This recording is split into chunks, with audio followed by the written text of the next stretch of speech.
year in January 2020, and it's a brainchild of 3 passionate hoteliers with the purpose of bringing out hoteliers on a common forum for communication and exchange of ideas on industry-related issues, new trends, and practices being followed to enhance business and support each other.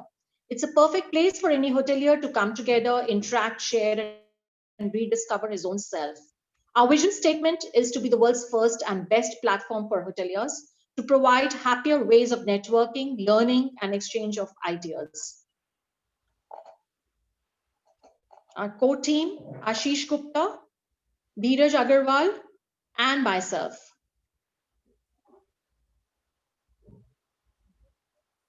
HHC Advisory Board is headed by Mr. Hemat Anand and Mr. Girish Pindra. Mr. Hemat Anand left the corporate world in about 2007 when he was Chief Operating Officer, India and South Asia, Kioni Destination Management. He then pursued his decades-old dream and launched the Tree of Life Resorts and Hotels in 2010, which today operates in about 8 locations and 3 more are in pipeline for the coming year. Mr. Girish Pindra has about 35 years of experience in travel and hospitality industry. Currently, he's a Vice President Operations at the Surya, New Delhi, and he's a passionate hotelier and a man who's really pulling in people with his charisma and his professionalism. We're very happy to have this advisory board because they keep guiding us on regular intervals. These are just insights of the episodes we have done from 28th March on various issues, which were painstaking at that time when we were deep into pandemic. And as we moved on, there were other episodes which were in discussion. We also started a parallel vertical called HHC L Style, where we actually talked about teas and more, and also followed it with some masterclasses.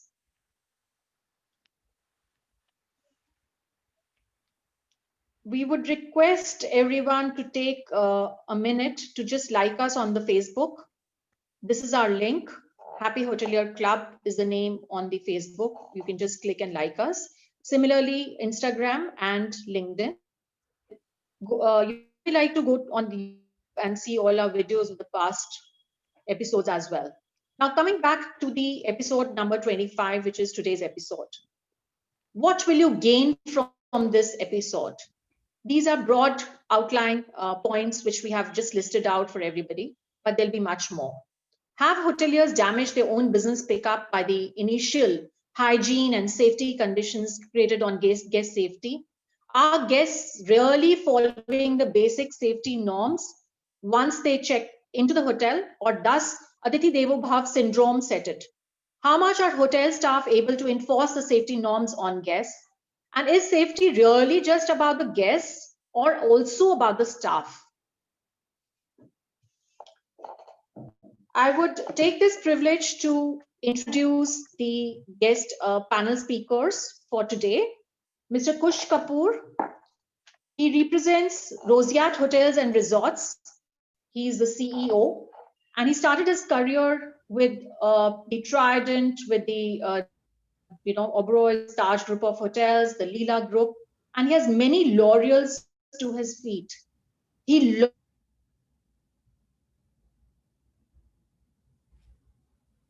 brand in the country. He's been awarded with the Innovative Hotelier of the Year award and many more awards to his feet. In addition to this, he's also a certified departmental trainer from Taj Corporate Office, and he has been on the panel of inspection and classification of the hotels in NCR region by Harani Committee. In personal life, he's a 6 Sigma Green Belt, Black Belt trainer, and Master Black Belt. We welcome you, Mr. Kush Kapoor. Thank you. We also welcome Sindhu. Sindhu I would say he's a traveler and a hotelier, both together. He travels a lot, and his profile, as he says, is very simple and brief because he's based in the Himalayas for over a decade now, and that shows his passion for the hills. He's a firm believer that getting the simplest of the things right and meeting the guest expectations in the service industry is the most important thing to lay the foundation of being successful. He, of course, loves the outdoors and likes to spend as much time as possible in the wilderness, seeking inspiration and leadership values from the outdoor classrooms.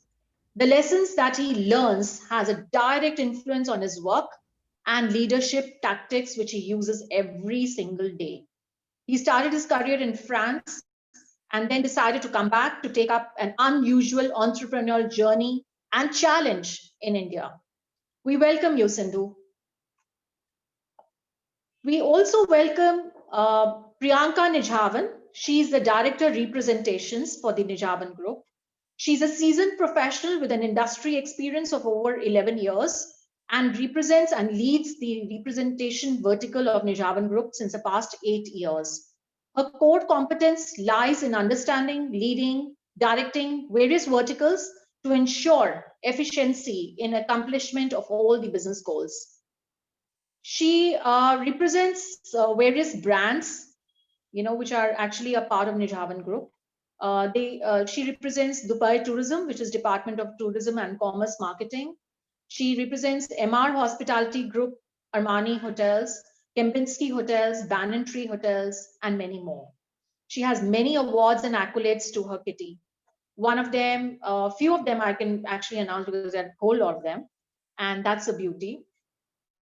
So she's been the most outstanding travel company awarded by Travel and Hospitality Awards. She's a leading woman entrepreneur of the year at Beta Awards.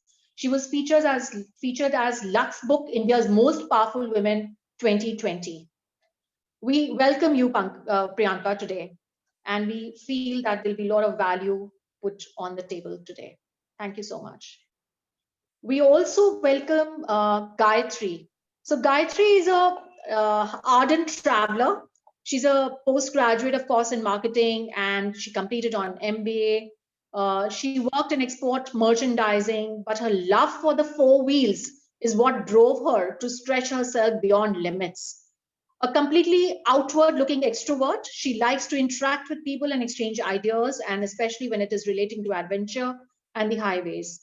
The passion to drive and be on the highways has been her driving force in the recent years, be it the GQ, the highway connecting Delhi, Kolkata, Chennai, Mumbai, Delhi, drive as a two-women team, or the hardcore road trips to Ladakh and Lahore and Spiti, or the solo drive through Rajasthan or the drive through Run of Kutch, including the crazy drive through desert expense of the little Run of Kutch, which has no road markings other than tire marks from vehicles that passed previously.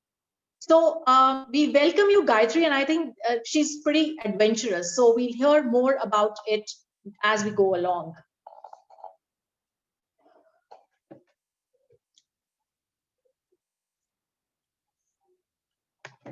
And our moderator of the day is Mr. Hemant Anand. He's indeed a stalwart who's living his dreams, and a complete honor to have you, sir, with us to take things forward now.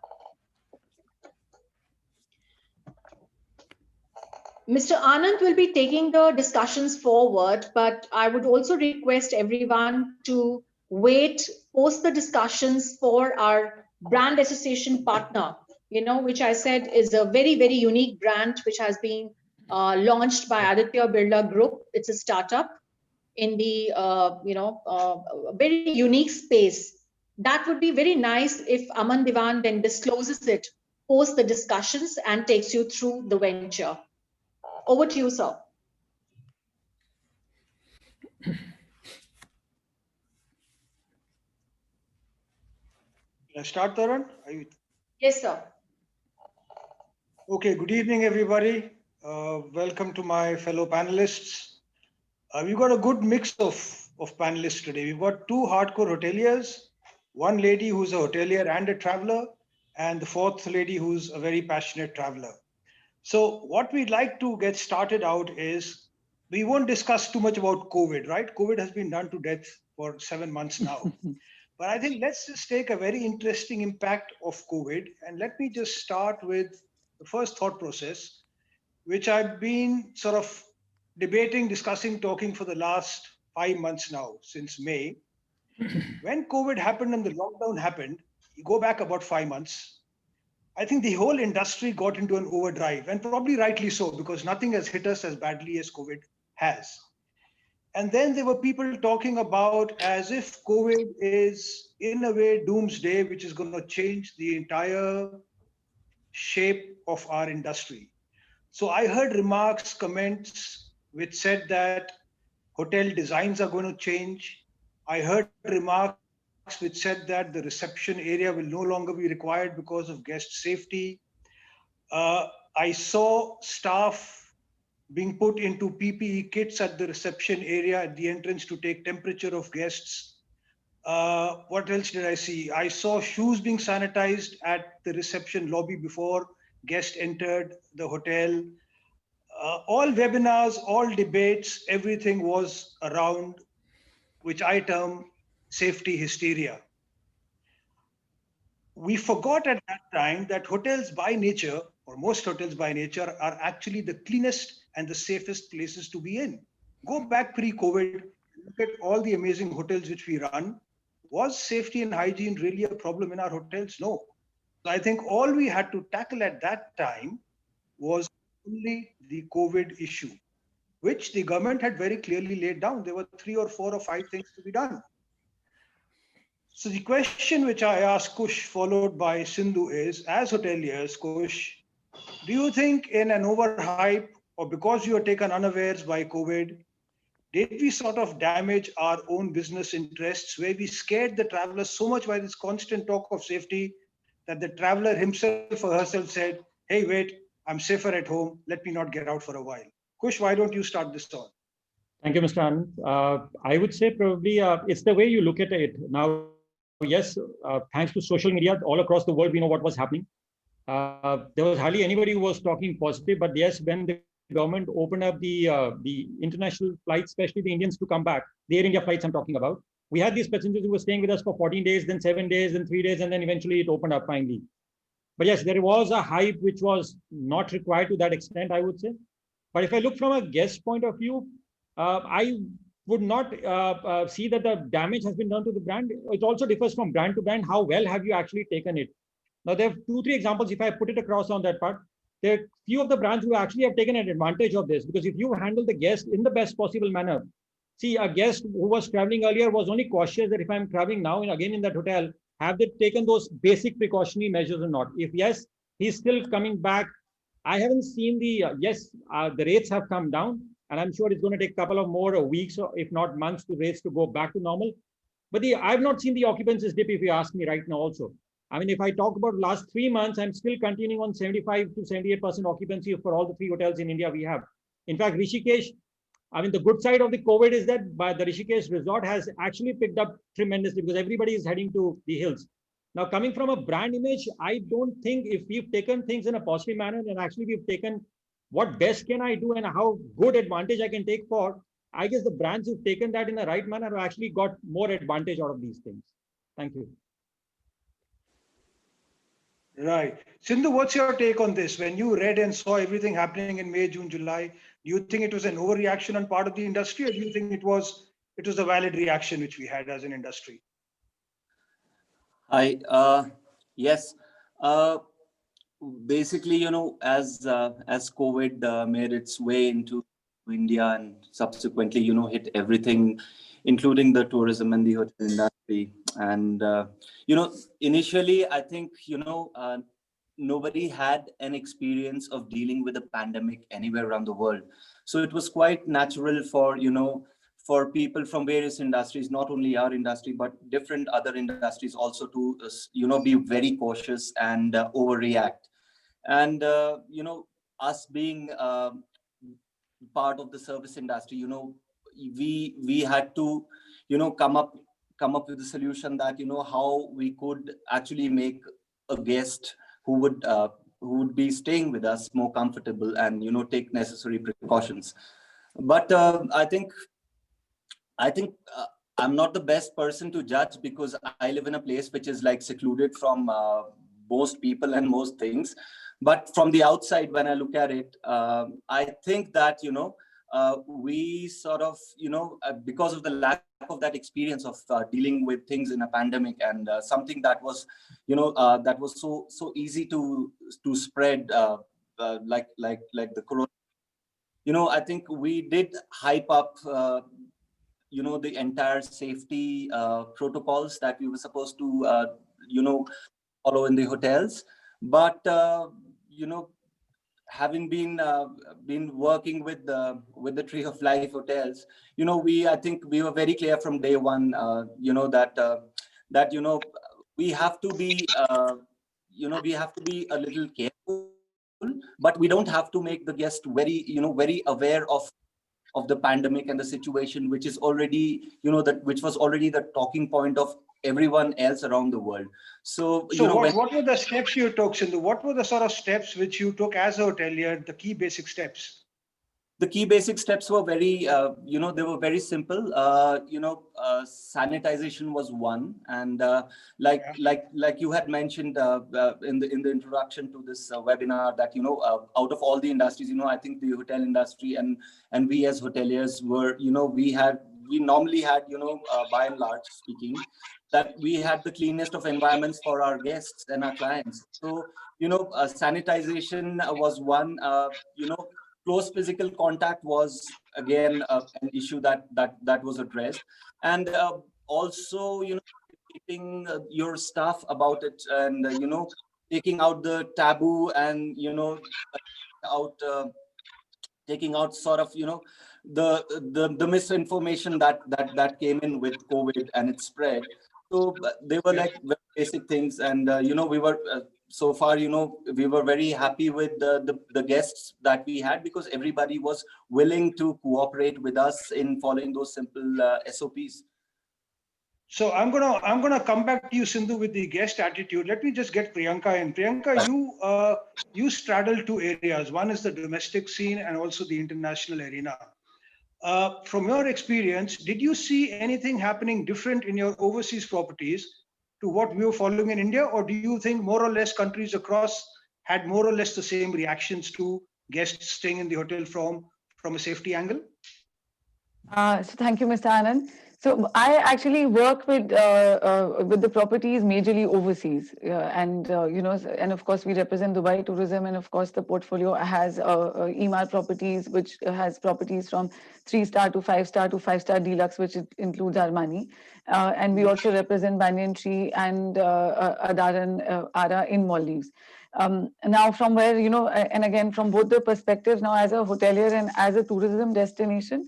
Now, even during the lockdown, Dubai made a lot of efforts to be in touch with the trade, as well as with the customers, continuously showing them as to how Dubai was taking care to ward off COVID during the worst of the times, as the pandemic was spreading. So as Dubai opened on 7th of July, of course, it was it really took over in a very good way, because we had people who already knew how well Dubai was equipped. In terms of hotels, I mean, personally, what I feel is that there were so many efforts that everybody was making at home, and the pandemic took everybody with surprise. Things at home changed in a very big way for everyone. So for anyone who was stepping out at that time to see the efforts that a hotel was making beyond what they were doing already. I mean, hotels and 5-star hotels were always expected to have certain standards of hygiene. But the moment post the pandemic, to convince a customer to step out of the house, I think it was important for the hotels to show how extra prepared they were, or what were the extra efforts they were doing. To say that did they damage themselves, I don't think so. I mean, from I feel that that there was so much effort which was required to push the customer out of their house, get them to the airport, get them to the hotel. In fact, I think more than getting, the hotels did a very good job. Getting them to the airport was the bigger challenge. Even today, when we are kind of talking to a customer, it's the hotel is not so much of a part of the scare, because hotels have done so well in terms of advertising what exactly they are going to be doing, how they are, what are the measures that they are taking. It's the airport and the travel that scared the first bit of travelers.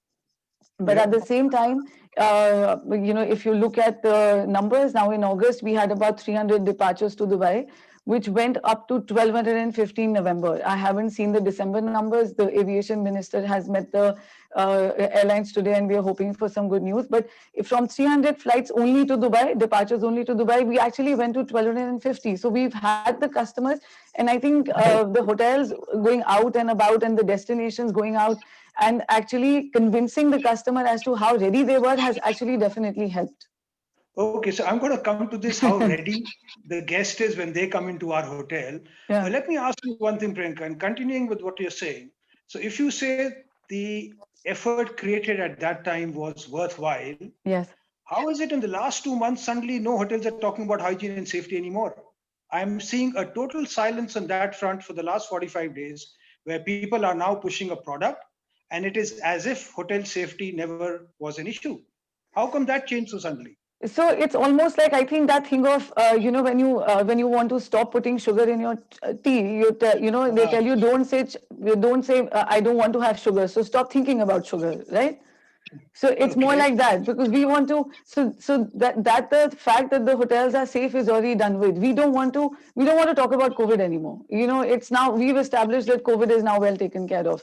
I mean, the initial videos that we were, say, circulating for address properties, we were showing that, that your pen will have that plastic, or, Ah, how your car you will get out of the car, and how that is going to be, how we will make sure that the driver has not had an interaction. We were floating around pictures of, and this is still all happening. It's not that we've stopped doing it, but I think we've established that, and now we don't want to discuss it. I think we're all wanting yeah, to but the now. fact is, sorry to interrupt, but the fact is that COVID is as lethal today as it was 2 months ago.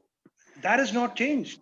Yes, but I think, but if we step out of our houses, it's not looking as lethal as it used to be. Okay, Uh, so we leave it at that. Right. Let me move to Gayatri. Gayatri, you travel a lot. So now let's just look at it from a guest viewpoint. I mean, as a traveler, and I'm not taking you as the adventure traveler in this question. I'm taking you as just one of the regular city travelers. As a guest, what would your expectation be when you step into the four walls of hotel?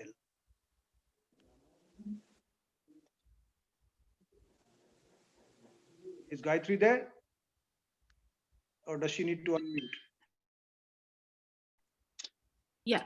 So the deal breaker with me for any place I go to stay is the cleanliness and the hygiene. Okay, that's the singularly most important expectation I have out of any place I go to stay. Other than that, everything else gets taken care of. But hygiene is what really is very important to me. And in today's time, in the COVID time, whether we talk about it or we don't, the fact still remains that there are different people coming and staying in the rooms. There are different people who are using the common spaces, and we are all in different states of health that we are in, and that just kind of increases the risk factor. So the expectation that I have out of the hotel that I'm going to stay in as a traveler is that at least during in these times, that there is that extra effort that's put in for your cleaning, your sanitizing and all that. But at the same time, when I come into my hotel room, I don't want it to be smelling like a hospital. I don't want it to be over in the face sanitized, that start feeling uncomfortable. I start feeling very strained in that that warmth just goes out of the place. So the expectation is basically yes, a little bit of more thought going into the cleaning part, the hygiene part of it. Although yes, the all hotels do their part as usual. In there's nothing that they weren't doing earlier that they're not going to be doing now. They have to just do that little bit more, because yes, the risk factors are more right now. No, you're mute.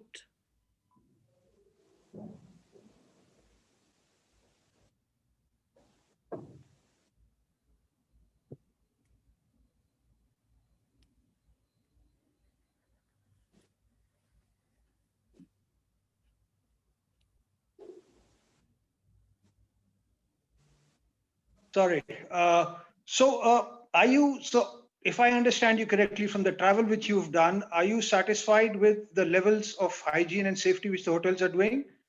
I mean, is there somebody you want to name and shame on this channel Well, that in they got it all wrong? recent times, I've been to Tree of Life Jaipur. I've been to No, no. Kasba. If you take the name of my company, people will think I've asked this question intentionally. So let's stay No, away no. from the Tree of And Life. I've stayed in Kasba, Jaipur, and right now, as I speak, I've checked myself into Leela Gurgaon because I wanted 2 days away from everybody who I know. Oh, wonderful. Ah. So yes, all three places I've been good with it. It feels clean, it feels nice, it feels home. That's all I can say. Okay, right. So I think that's what one has always been saying, and I agree with you. We have, at the cost of repeating myself, I think we in the industry have to separate hospitals from hospitality.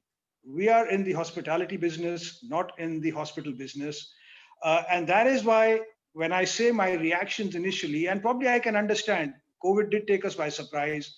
For me, it's very important. I think when the guest comes into our four walls as hotels, he wants to leave the pain, the agony, everything outside those four walls. Even in these times when he checks into a hotel, and I'm talking purely leisure, not corporate, he's coming to have fun, he's coming to unwind himself, he's coming to relax. And I think now, by and large, most of the hotels have sort of found that balance of not really getting COVID hyper and maybe taking things within their stride.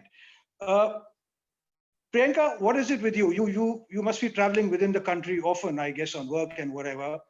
Uh, what has been your experience as a guest in a hotel? Do you think it is overbearing? Do you think we've got it just right as hotels mostly? How is it with us? So frankly, in terms of traveling outside Delhi, I haven't traveled domestically on a flight yet. But of course, I have been visiting hotels. I mean, I've been going out to hotels for dinners and lunches, etc. And like I said, I think we've all arrived at that point, where, so the safety measures that are existent even when you enter a hotel, which means they'll take your temperature check, which means that they will, make you sanitize your hands. They make sure that you've got your mask on. In a restaurant, there is distancing which is maintained. The bags are, going through the machines. I think, with COVID, it's, when taking care of something, there is a two fork approach. You're protecting yourself and protecting others, and when you're protecting yourself, you're protecting your family. I think one of the reasons that we have all behaved very well is because here it was, your own life and the life of your loved ones was at stake. So when hotels are taking those measures, as a traveler or as a guest, I don't think they're overbearing. They're just right, and it's the least that we all can do, and we are very happy to accommodate it. I think when post 26/11, when hotels started scanning bags, that was something all of us probably found more irritating. Whereas to COVID, all of us as travelers and guests have taken it very well. Um, and and of Yeah, course carry on, carry on. I have taken the international flight, and I think, with the international flight, the fact that everyone on the flight is, has been tested 96 hours prior. As a traveler, I think that really adds to a lot of comfort. Where I know anybody who I'm interacting with at the airport is whoever is getting onto a Maldives or a Dubai flight has been tested 96 hours prior. Of course, it is understandable. They could have still gone out. They could have still caught a virus. That nobody in the medical fraternity is also being able to really answer. You still have some chance of risk. But the fact that they all are carrying COVID negative certifications while they're standing at the airport is definitely more encouraging when you are when a traveler like me is traveling overseas. So this is purely on the traveler perspective, not so much on the tourism side. Yeah. So good to know. The feel I'm getting is as I hear both the lady travelers that yes, in principle, the hotels in India have sort of got it right. We are not overbearing. We've got our act together, and they are happy and at ease visiting hotels and whatever. Uh, you made an interesting comparison, Priyanka, to 9/11, and I think 9/11 left us with, I guess, two takeaways. One was before you enter, your car is now checked. The boot is opened, and sometimes there is the little doggy who goes around Yeah. your car. And then you go to the main porch, and like you said, your baggage is screened. And inside, probably there is more CCTV cameras than there were before. So I think 9/11, from a hotel industry point of view, I guess left us with only these 2-3 takeaways. Uh, my guess is with COVID, 6, 8, 10 months down the line, so let's say by the end of next year, I'm guessing, COVID will also leave us with just 2-3 takeaways like these. And I think everything else, what we're doing, will either become habit or it will not be required anymore. So yeah, let's wait and see. It'll be interesting to see what 9/11 left us with and what COVID is going to leave us with that way. True. Let me move on to another part of the discussion, which is Atiti Devo Bhava. And I love this phrase. I love this phrase, Atiti Devo Bhava, guest is God, which means I am guest. As a hotelier, you lie down and I'm going to walk all over you. This is unfortunately mostly the syndrome very often in hotels within our country. And when I talk to my hotelier colleagues, I could actually write a book on the incidents which we poor hoteliers have to go through day in and day out. And that is why I honestly have the deepest and highest of respect for our service line staff who go through this every day, day in, day out, with different temperaments of guests, with different aspirations, with different requirements. And whether they like it or not, they have to do it with a smile. And I think one has learned over the years of being associated with the hotel industry that service line, frontline job is not an easy job to do. It may look a glamorous job, but I think it's a damn difficult job. So Sindhu, let me come to you. You run a small boutique property, 11 rooms, tucked away in the mountains at 7,500 feet. How is it with guests with you? Do they follow protocol of safety, masks, distancing, all of that stuff, the regular stuff which you already know about? Do guests follow that with you? Well, as a matter of fact, they all have been doing it. So, I mean, I've Sorry? been present. I said, as a matter of fact, they all have been doing it. And I've been like really presently surprised by that. So yes, they all have been following the protocols. This is very impressive. I'm just so glad to hear this. I think you must be a tough hotelier who sort of puts people in place. And what happens if they don't follow? Has there ever been a need for you to, or for your staff to tell them to please follow protocol, or that need has not happened? Not that I can remember, since we've reopened, and we've already we are 2.5 months into business now since after the lockdown. So no. Well, great to know. This is very encouraging to know that I think people are sort of following the standard set. Kush, let me come to you. You operate the more upmarket, the more moneyed clientele. Sure. And I think, I don't know how difficult or easy they are to handle, but what's been your sort of experience with guests? Are they following protocol? I would say more of them are following. There are very few cases, but what I've also realized when I walk through the lobby or the public areas or in the outlets, they're not doing it genuinely. You know, at times you just are in that excitement that you enter the hotel lobby or you entering the restaurant and you just move them out. But when you see there are so many people and even the colleagues, the staff standing out there and the staff is walking them, that body language itself tells the guest, the boss, I'm just requesting you to wear those masks on your face. I haven't seen anybody getting into an argument on that because of this, because as I said earlier, also because of the social media, thanks, there are a lot of good things have also happened. Indians, for that matter, we got a better image now than we used to have in terms of hygiene, I would say. So that's going to be there for long, and I wish it remains for Indians for long as an image brand for the country also. But coming back to your question, yes, there's hardly anybody who we've not, if they've forgotten also, employees are always there to just remind them respectfully. That's all. But never an argument, never an issue. I mean, they're pretty much on track, I would say. So, you know, strangely, I travel every 10 days or so, and I'm just driving on my own. And I'm staying at various different sorts of hotels, some branded, some standalone properties, etc., etc. And my observation has been very different to what I hear from Sindhu and from Kush, because maybe I'm staying at the wrong hotels. I don't know.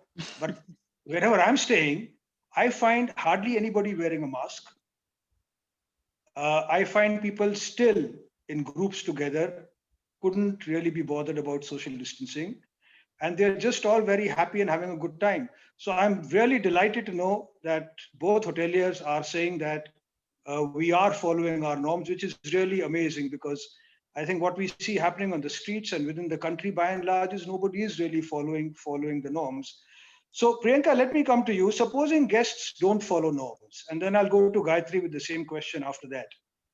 Supposing they don't follow norms, and the hotel knows it has to enforce standards, what stand should the hotel take? I'm the typical Atiti Devo Bhava guest. I couldn't give a damn, and I'm God. What should be the hotel's reaction to such guests?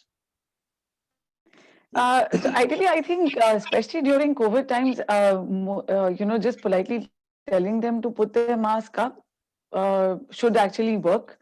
I mean, while of course most of our guests, and like when you started out by saying that we all as hoteliers have a lot of these stories, and it brought a smile to my face because we all have had very, very interesting stories.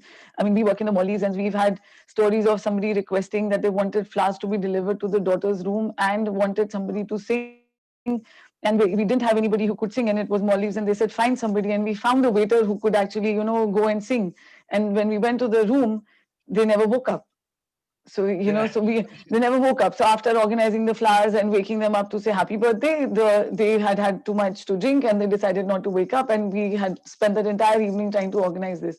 So of course, we've all had these stories and we all kind of live by it. In fact, sometimes on the customer side, I personally am very demanding because I'm like, when I am on the other side, I give so much service. So now when I'm on the guest side, let me also, ask for it. But yes, back to your thing of, yes, I think with COVID, it stands with the advantage of you're saving your own self. So with COVID, personally, I don't think we've had so much experience of somebody not following rules. Of course, once they're in a restaurant, then everybody's sitting down, then of course the masks are off, and the only safety is whoever is serving them or the cutlery which is coming all packed. But mostly when it comes to especially the norms for COVID, the guests are taking it well and they're happy to follow it. And of course, if you have fines associated with it, it really makes life even better. If you're moving about in a Dubai mall, in fact, even in Delhi right now, we've got a fine of 2,000 rupees if you're moving about without a mask. And a couple of us have been fined. So, nothing works better than the fines. And so you're suggesting hotels could sort of impose fines for guests who are not wearing a mask? Or say that there is an officer who's moving about who's not from the hotel, but is an officer who's on duty who's moving about. Because again, fear sometimes definitely works better, and it's something which is not only for the safety of that guest, but also for the safety of everyone around. While the compliance, sorry, carry on. No, while the compliance in general with COVID measures has been very, very good, even from the customer side, but to have measures like imposing fines, definitely, the fear factor definitely works better. Right. Gayatri, what's your opinion as a guest? What would you say that if guests don't follow norms, what can hotels do? Well, they need to be stern about it. At the end of the day, it is the guest safety, it's their own safety, the staff safety, it's everybody. One case, and then it's in today's time, it just takes that one case, and that is all. So many other people can get just infected by it. I'm not something like a mask and all. Okay, I will admit, I also tend to not wear masks when I don't see people around me, even though I'm in a public space. I tend to do that. But, when there are people around you, there are some precautions you need to take for your own sake and for you are responsible to the others too. And hotels, yes, they need to keep their protocols in place. They need to be stern about it, because the moment you leave it to the guests will, of course, want to just have a good time. I've also heard about cases where, in these times, people have been in groups swimming in the pool in a hotel, and that is something, it's not that this was just one group of people traveling together who were doing it. There were 2-3 groups of people who jumped into the pool. Now it's a small thing, but That's how infection spreads, and that's how, and the hotel people never did anything about telling them, ek bari bola not to do it, nobody listened, and they were okay, fine, they guess, what do we say? Now Yeah. that doesn't work. I thought pools are closed. Pools aren't allowed to be open as yet, barring the Water was private. there in the pool, so they jumped in, no? The water was in the pool, so they jumped in. Ah, okay. I get you there. So the Yeah. guys said once or twice, they said not to do it. Nobody listened. They said, okay, fine. That's the Atiti Devo Baba syndrome which Yeah. sets in then. Yeah. But then at Yeah. the end of the day, I don't know. I mean, I'm talking about your side of the table. How I guess one case of COVID that comes up from your hotel, and that is, I think, enough to keep people away for a long, long time. Yeah, so my experiences honestly have been very different. I've been seeing people actually not really following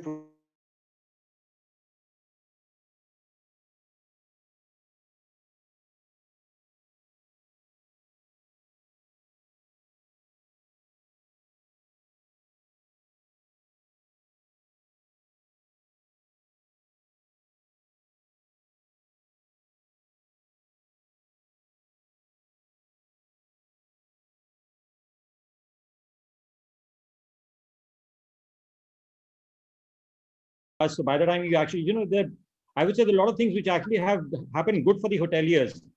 So now you can actually book that. So you can obviously decide your menu. You can check the photographs, which food you want to order. By the time you actually come to the restaurant, depending on the time, if you already told us the time that this is the time you are expecting, your food is already ready. So you actually not even waiting for those 20 minutes for your food to come. So that's a positive side. The other thing, but let me just ask you this as far as contactless menus, and I'll just come back to you again. So as a guest, you're telling me it is safe enough for me to come and sit on your table and chair in the restaurant? Yes, absolutely. And even you're telling me it is safe enough to use your cutlery, crockery. Yes. You're telling me it is safe enough to drink the water you're serving me. You're telling me it is safe enough to eat the food you're serving me. But the menu has to be contactless because I can give you an infection from there. Boss, this does not fit into my mindset at all. What is still wrong with the traditional menu, which is sanitized? Why is everybody freaking out on suddenly going contactless? I just want to debate this a little bit, Kush. So, Mr. Anand, in terms of cutlery, crockery, glassware, I'm sure you'll understand that goes through a 80 degree, 90 degree centigrade, right? So there's hardly any bacteria or virus which actually is there out there. Now, hoteliers do have an option. Now, if you want a menu to be seen by you, yes, you have a menu which can be shown to you. But we are looking at the clientele. If you ask me the kind of clientele which is coming in right now, it's typically the 25 years to about 45, 50 years of people.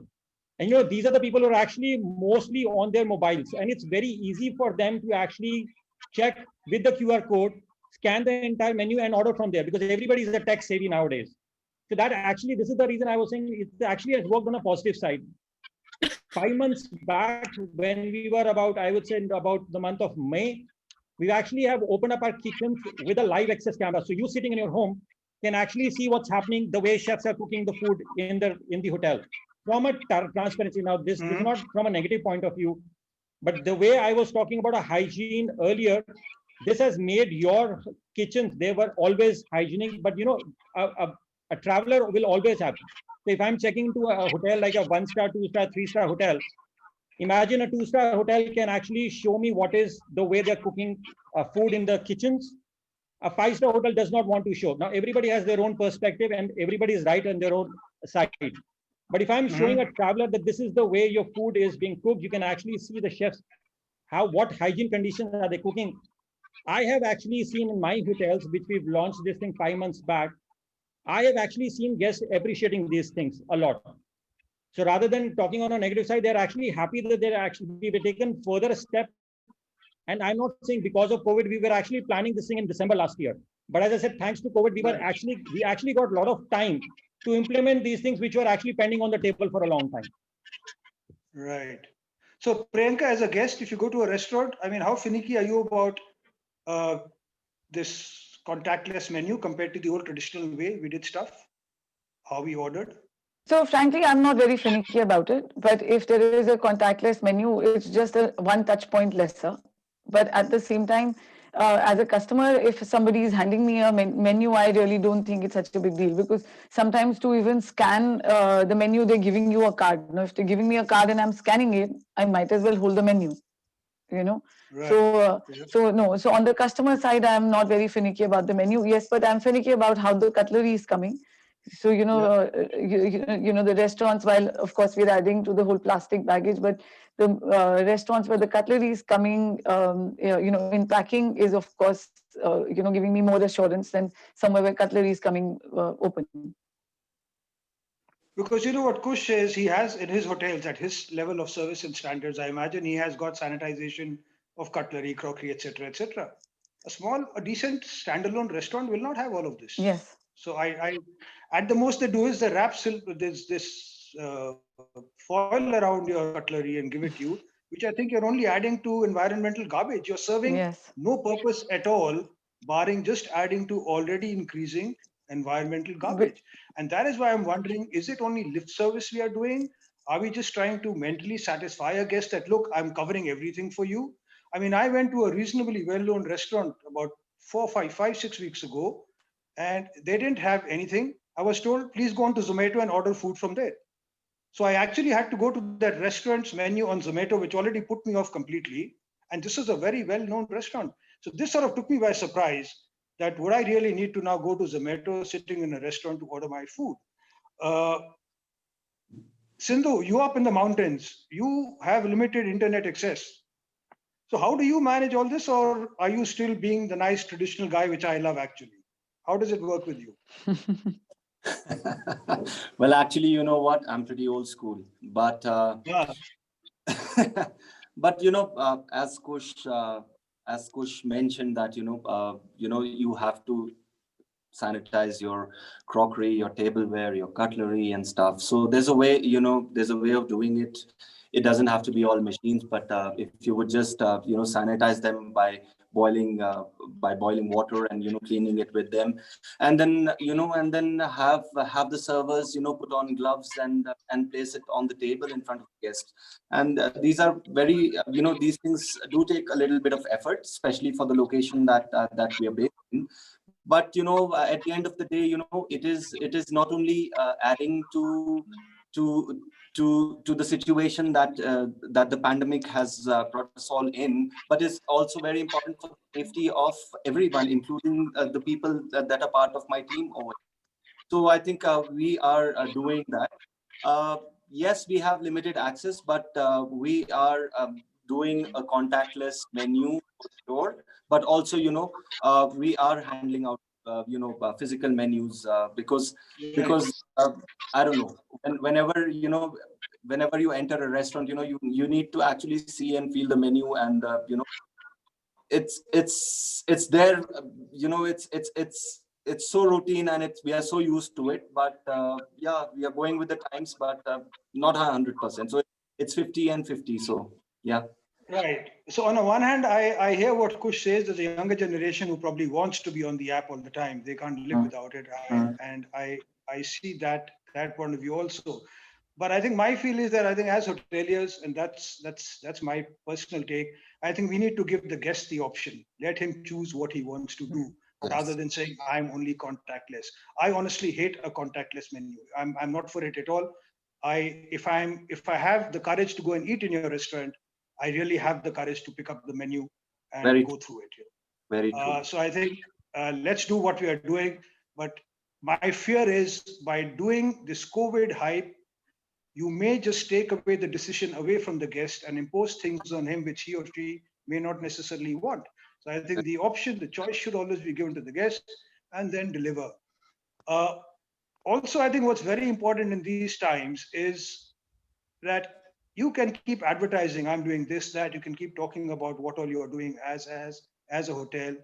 But I think proof of the pudding is really in the guest being able to visually see what is happening. So like Kush said, the latest fad now is, I don't know how long this is going to last. I can't imagine hotels are going to carry on with this forever, where you can see the food which is being cooked in the kitchen. Yeah, drama hai thode der ka. I think this is going to go away with time. I'm coming there to enjoy my food, have a drink with my friends, not to see how the hell is my food being cooked. I do that at home every other day in the kitchen, seeing how my food is being cooked. So I don't think I'm going to go out and start doing it all of this. But yeah, I think by the end of next year, we will have these 2, 3, 4 takeaways, and time will tell us what the takeaways are. Gayatri, let me just come to you. When you're traveling, and I'm again talking about not stays in the offbeat locations, but in the city locations, your trust in safety, your own personal safety, how much weightage do you give to the brand? That, okay, I will stay in branded hotels because I consider them more safe compared to an equally good standalone restaurant. Where would you put your buck? Both. See, the branded ones, they have that's their expectation that they have the resources, they have everything, they do it. But I feel the standalone ones also, I trust them equally, because I just feel that they put in a lot more effort in bringing in the guests and making the guests more comfortable, because they don't have anything else to fall back on. That's where their reputation really depends on. So, and they're more welcoming, they're more uh, uh, warm towards the guest vis-a-vis. I just feel I just feel a standalone one, I would go, if given a choice, I would go to a standalone, well-run, small place is where I will go and stay if I'm given a choice. Right. And Because that's in got both nothing. cases, you can't. Sorry, It's carry on. got nothing to do with the the finance part of it. It's more that I feel there's a lot more warmth in a smaller place. They put in a lot more effort towards the towards making the guests feel a lot more comfortable. And there's a one-on-one Yeah. connect that I can have with them, and that's what makes it a better experience for me. Because in both cases, you can't see what the hotel has actually done. They only told you we've done this. No, Kare it's na kare. no. Okay. See, if I put aside the COVID situation right now, a standalone place for me, why I would prefer it is because when I travel, I like to, for my food, I don't like to go by what the menu is. I want to talk to the chef. I want to see what else he can do for me. What is it, what's local from that place, all of those things. That's something I can't go into a five-star hotel and I do, Yeah. that's not something which I will be able to do. It's not like Tree of Life where the chef comes and curates the meal for you, so you talk to him. There are places where I can get into the kitchen, look at what's being done, how it's being done, make my connect there. I also get my content for what I want to write from there. So all that I can do in a smaller place rather than in a big brand. So Priyanka, you represent all these fancy brands. For you, I'm sure it's branded hotels all the way. Is it? I mean, for me personally, and of course, because I work with them, so I do believe in the branded hotels. But also at the same time, while, how you were discussing earlier, and you said COVID is still out there and it is still looming. But I think we've all started moving out onto our, the standalone restaurants where we've been eating and where we've been dining for a long time. So in that sense, things are opening up, and the whole thing is fairly easing out. But yes, to start with, I do work with the branded hotels, and two, personally, as a customer, I did have more faith, going to a branded hotel than a non-branded one. Right. And no Okay. matter, and even if it looked like it was adding to the ecological waste, it was still more comforting to have cutlery which was coming packed, whereas compared to cutlery which was coming open, So it did make a difference at that point where one was still getting convinced to go out and convincing your own self, saying, I'm still safe, I'm still doing the right thing. Yeah. So great. I think we need to slowly start wrapping up this and then come to Q&A. So, I mean, the few takeaways that I hear is that I'm pleasantly surprised to hear from hoteliers that I think the guests are in line and following the safety standards. I think this is very, very encouraging to note from both the hoteliers and from the travelers, from the two lady travelers, that yes, more or less, we people are taking care of the safety factor. one also hears that I think hoteliers have the balance right in not sort of imposing too many things, but just doing the right thing and keeping the right balance. So that's another positive to hear. What I'm constantly hearing from hoteliers, and which is really sort of amazing, is every hotelier seems to be doing very well, including me. I must admit, we are all doing very well in these times. So then I'm wondering, I mean, let the party carry on. I'm not saying COVID should be here forever, but I think 2021, I don't think COVID's going to go away in a hurry. My guess is 21 is also going to be a struggle. I don't think it's going to really get away.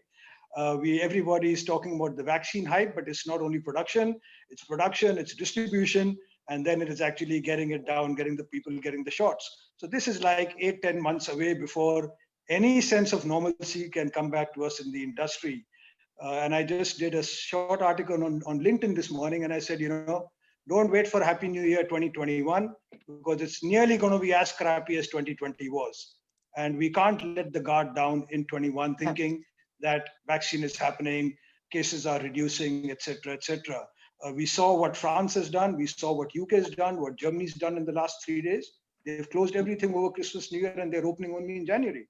So there is still a sense of urgency in the industry or out there. And I think I would only think that all of us in the industry still, and personally also, not just the industry, but personally also, we have to keep our guards up. This is going to be here for a while. So let's not get carried away with the hype of vaccine happening and all of that. I think it's still a very, very long journey, 1 year down the line at least. So with this, fellow panelists, thank you very much. I've had some very interesting inputs. Taran, I come back to you now.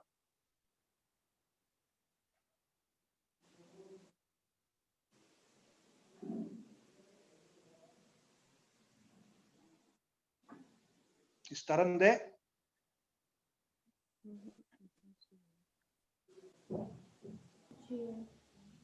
Okay, thank you so much. It was quite insightful.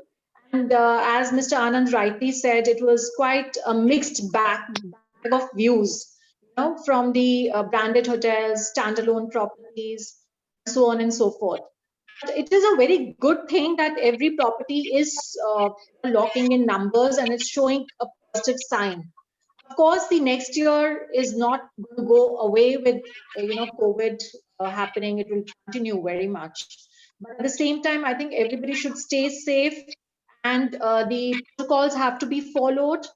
The SOPs we cannot do without them, and everything should look safe. That's most important. So this was a mixed bag of views, and I think very interesting insights.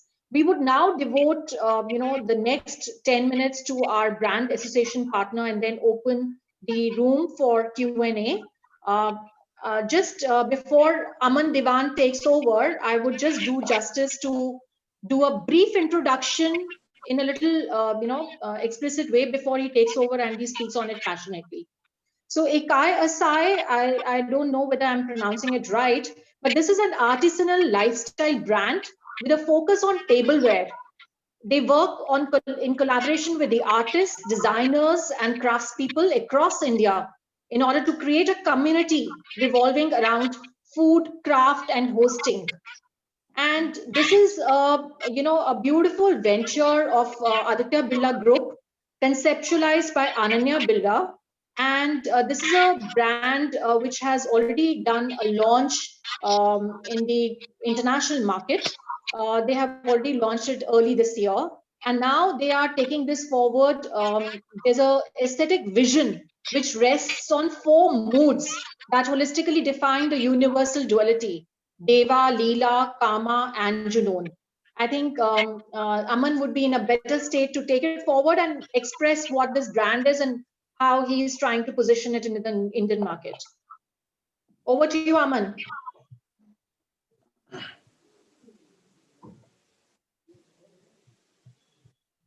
Aman, are you there? Yeah, thank you so much, Taran.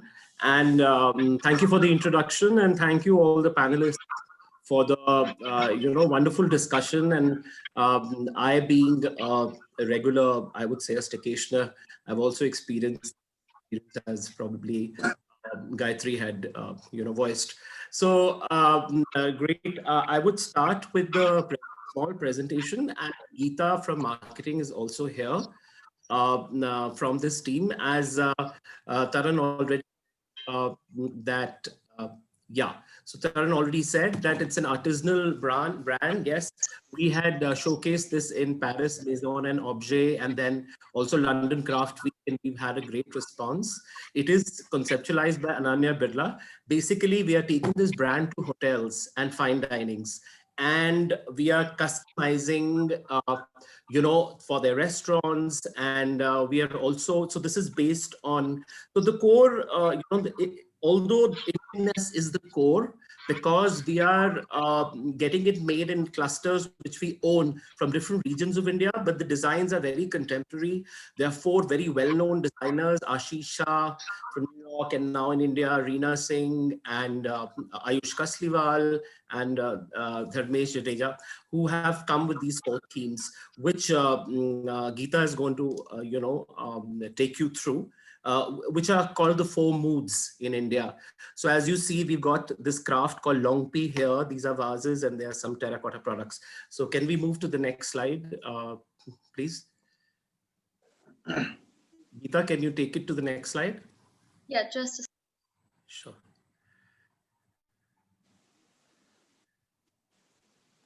Right, so you can briefly tell them about the philosophy, and then we talk to them about the products. The philosophy, yeah. Sorry, a little bit of technical trouble. Okay, so very quickly, our philosophy is rooted in human creativity. That's what we're trying to champion and kind of move forward. And also in duality. We believe that, you have nature and nurture and these kind of things, where it's really in between all of this that human creativity has room to spill and kind of evolve into the creative language we're looking for.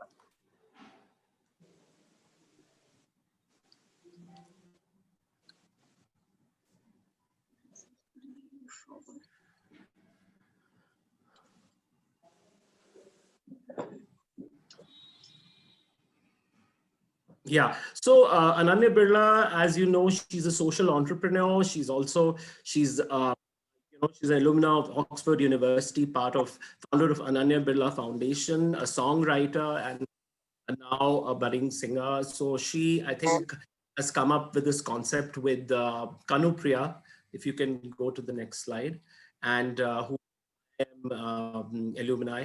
And they've been working on this for a number of years. And I think it's a huge variety of range that we have. It is not just this dining ware, tableware, barware, and different kind of display items, but the core, the craft is very, very Indian, although it's got some great designs and very functional also. And what we do different, I mean, as when I was talking to certain chefs this time, they said we are depending on most of the Chinese cutlery, etc. Where IKSI comes in is that, there are no MOQ issues. We even if there's reordering, we are there, and there's so much of variety that we can customize. Like we have done it for certain hotels like Raffles Udaipur. Now we are doing it for Fairmont also. So Raffles is going to come up very soon. So we are doing the writer's bar, the farm to table. So we'll just tell you very briefly how we did that also.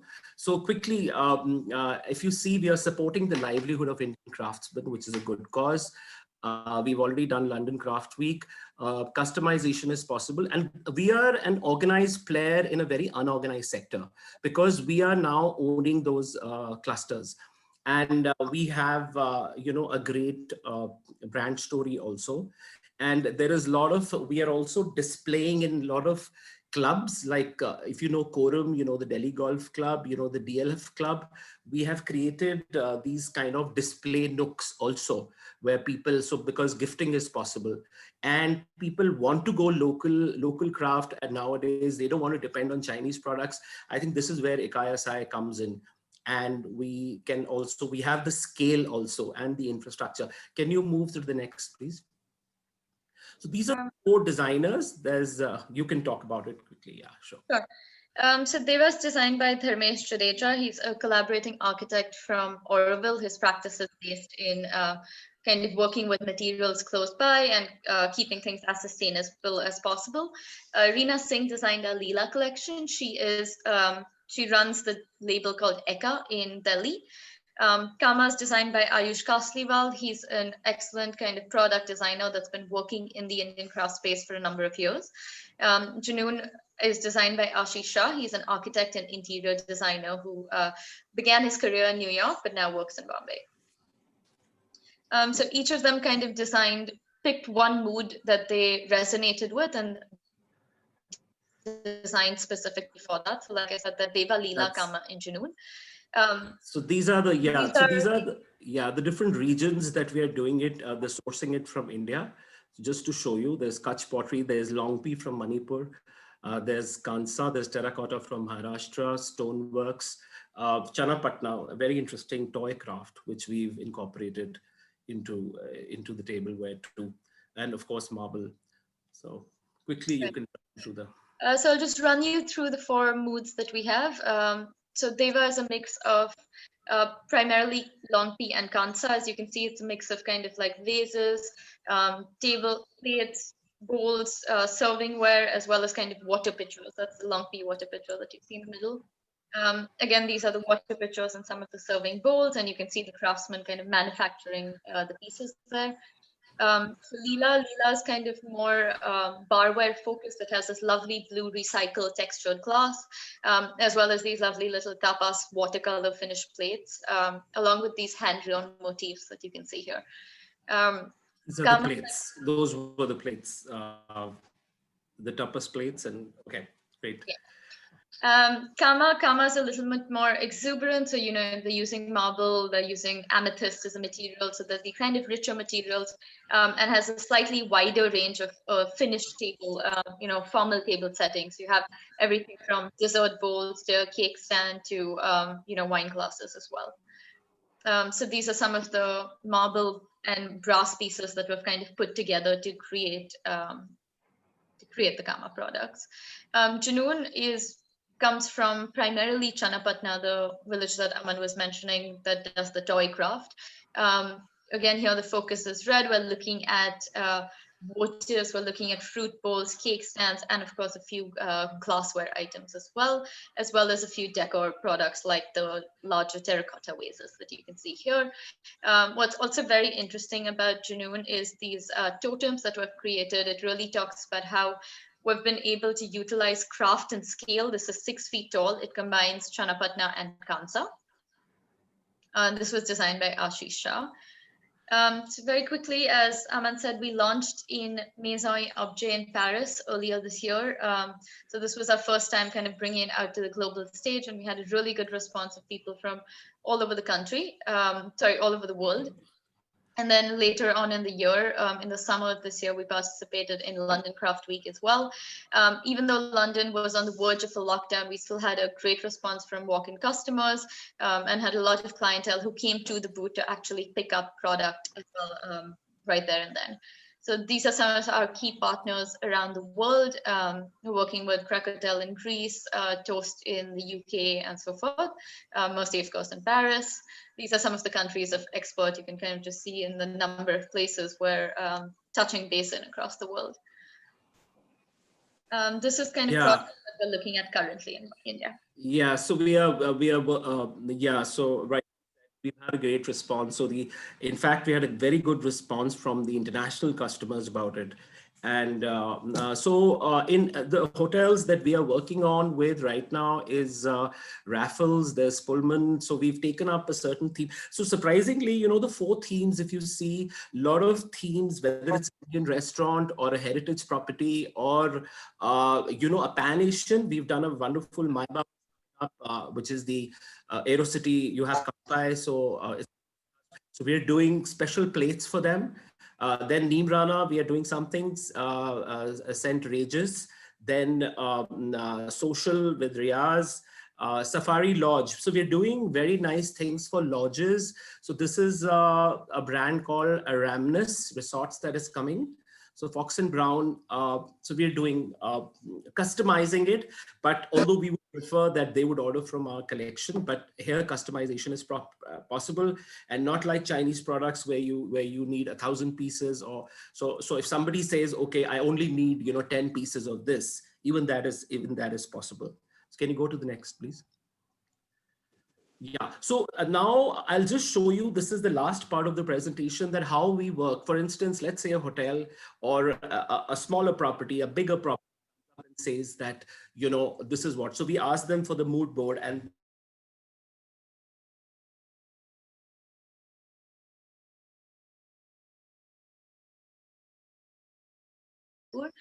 this is the cafe. It kind of has this light pastel colors with these lovely kind of prints across the entire space.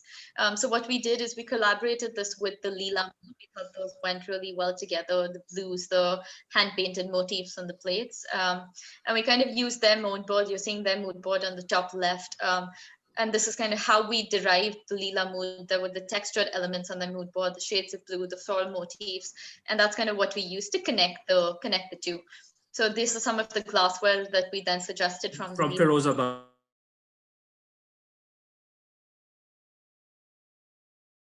Suggested. With interesting shapes, very nice shapes of the hexagonal, circular, the plates. Yeah. This is for the cooking school. So they have actually the setup where the guests can come in and learn traditional Udaipuri cuisine. So they're looking for kind of traditional plates here. So what we did is we related this to our Deva mood. Again, you can see we're pulling from their mood board to kind of select which mood of ours works best. Here we thought the metal could come out really well. So we're using Kansa prominently. You can see we have a range of bowls, servingware, and drinking glasses as well, all made out of Kansa.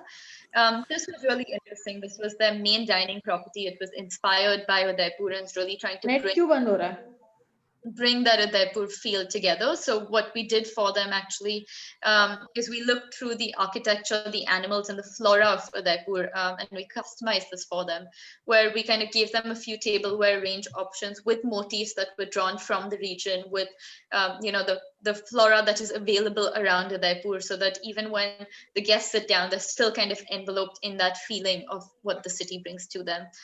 Here again, you can see kind of the development work that we did for them. Just quickly, this is their farm to table restaurant. The farm to table restaurant, we again collaborated with some of the more earthy natural materials. So we utilized Deva. What we're looking at here is kind of the Manipuri pottery, the Meghalaya pottery. We would open it for Q&A, because I guess there are people who have some questions on this also. Just one last slide, just this one. Yeah. So I think, yeah, we are, what we are looking for is, more design architects and chef associations, actually. We've already worked with certain chefs who endorse our brand and have been using our products. Yeah, that's it. Thank you so much. And great. I think it's beautiful brand. Yeah, it's a beautiful show the last slide, product. Yeah, you can contact us on that. Yeah. Thank you so much. Thank you. We would also request you if you can share your contact details in the chat box so that people can contact you immediately. Okay, brilliant. I'll do that. Yeah. Thank you. Yeah. Now we would request all the participants who are here to they can unmute themselves and ask questions from the panel speakers here, and Mr. Himmat Anand and even Aman Devan. So they can just ask questions whatever they feel like. We are opening the room for the next 5 to 7 minutes for you need to raise your hand and simply press the raise hand button on your Zoom. I will unmute you accordingly. Anyone who wants to ask the question, simply press the raise hand button.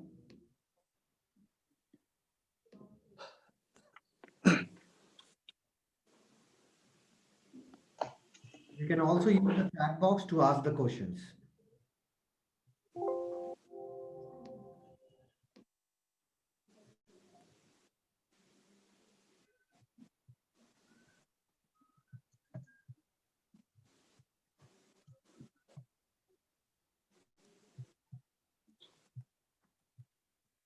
Great. Thank you, Mr. Anand. Tarandeep, I have another call at 5:30, so I will have to log out. But if there are any questions for me, please do, you can pass on my coordinates and I'll be very happy to take them. Sure. Thank you Great. so much for your presence. Thank you so Thanks much. a lot. Thank you, Taran. Thank you so much, Mr. Thank Anand. you. Thank you. Thank you. Bye. So if anyone has any question, you can simply put it in the chat box or you can press the raise hand button.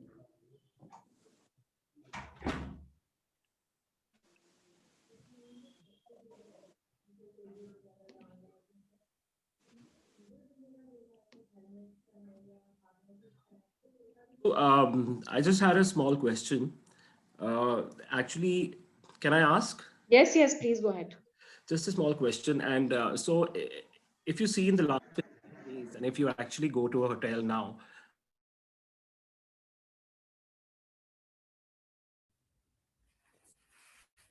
Aman, I am really sorry. You need to unmute yourself again. sorry. I'm just talking about the last, let's say, 20 days and going till now, because when you book in the hotel, let's say for a staycation, so there's this wedding season going on, right? And because of this, sometimes there's hardly any choice left. Wherever you are doing, they say most of the, 60% of the rooms have been booked by this or that. So how, when people want to come out, let's say a couple wants to go or a family wants to go there, how are they assured that these groups are not, in terms of safety that I mean, are they put on different floors? What is the assurance given? In fact, I have been, certain times when I've booked, I have been told that better not to come at this time because there are only few rooms available for that, but things like that, or some of my friends too. So how would you deal with that in terms of the safety part for the guest?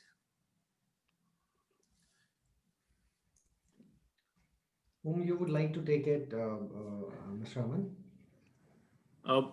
I think Mr. Kush can take it. So thanks. If you look from a Delhi hotels, because I've got 2 hotels in Delhi. If I talk about Delhi government has restricted the numbers to 50 for banquet event. So that's pretty safe if you ask me. And actually, that banquet event can actually be converted like a specialty restaurant. Because you got your staff. Very few hotels or brands have not let any of the staff leave. So that you anyway have that staff, you need to utilize them. So why don't give them an extra service on that part? Now, if your answer, your question to, can I put them or are they being put on the same floor? It's actually beneficial for the hotel, because if you put those 20, 30 rooms on the same floor, it also makes a lot of sense for the hotel team also, because they know this is the block which is with the managed group. And in case, when I talk about when they get excited and when you have those people moving in from one room to another at a time, Correct. It does not disturb your regular guest or your FIT. So actually that's helping the hotels also, and that's how the hotels are managing also. But most of the hotels, I would say, see, it all depends on the hotel or the management or their cost factor. But if you talk about real hotels who are really serious about this business, they definitely are kind of holding that room for about 12 hours to 24 hours, fumigating properly, making sure everything is cleaned properly, and then they're releasing the room for the next guest to come in. Right. Right. And what about the buffet breakfast area? Doesn't that get yes, so buffet breakfast, the good part I would say, which I was talking to Mr. Anand also, I've looked a lot of things on the positive front. So what has happened, so if you come to my hotels, you'll find me, my financial controller, my chief engineer, helping the guests on the buffet. That's true. The positive sign out here is the people who actually have never met the guest, like a financial controller didn't know how to probably what the guest expectations were. Now he can actually talk to the guest and figure it out. Was everything right in your room right last night? Were you happy? Can I get more feedback? So this actually has increased the bonding between the hotel, that kind of, if I talk about the heart of the house areas, which we call it the back of the house areas, with actually the guest directly. And including your the baseline team, or if I talk about your associates, they are actually more happy because they're seeing the senior management standing out there and actually interacting and helping them also. And I wish this continue for long for hotels who actually, as I said, have taken the business on a serious note, because that actually has increased the confidence of the guest in you, which for surely will take your brand for a long time. Correct. Thank you so much. Thank you. Right. I think Rekha Maitra has a question. So Dheeraj, can you unmute her? Yes. Yes. Yeah. Yes. Good evening, everyone. I just wanted to know about the housekeeping, that how the contactless technology is being implemented in housekeeping. Number one. Number two. Am I audible? Hello. Yes, Hello. Yes. I wanted to know that how contactless this delivery or service is being given in the hotel room. Is it that the occupied rooms are not being served? Number one. Number two, is it that we have stopped giving the room service in the hotel room? Room service is not at all working. And the third question is, assuming that on a wedding day there is a full occupancy, and what is being implemented by the hotels? Earlier there was so much of confusion whether the room would be kept free for 24 hours. Then somebody said 48 hours. Then somebody said 72 hours we will let in the new room in. So what is the actual practice being followed? That after how much time the room is being occupied, a room is being sold to a new guest? So these are my questions with regard to housekeeping. Whom do you want the answer to be answered? Your question to be answered by whom? Everyone, Anybody? everyone. Everyone. That's not the choice, ma'am. And anyone can answer, ma'am. Okay, I think Everyone anybody is from the panel can take this up.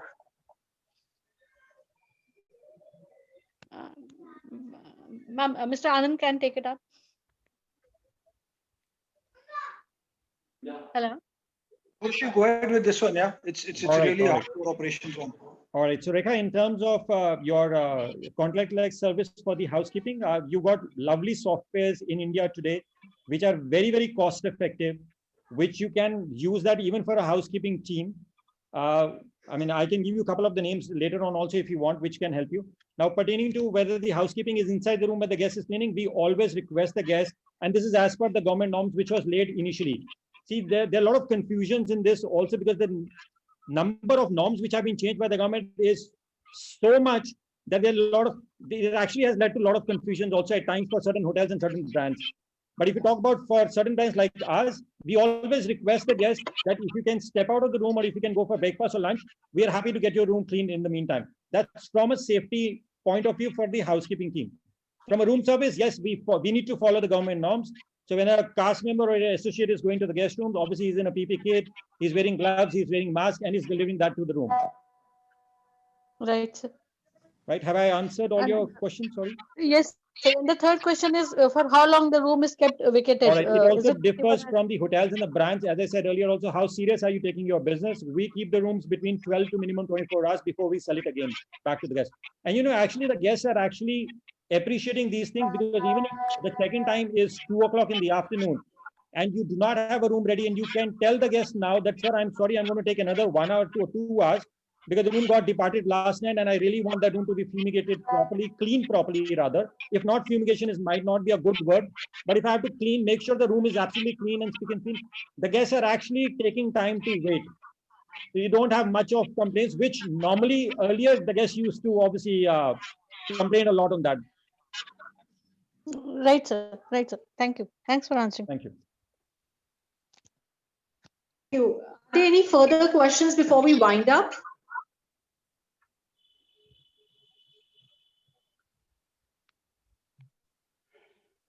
Mr.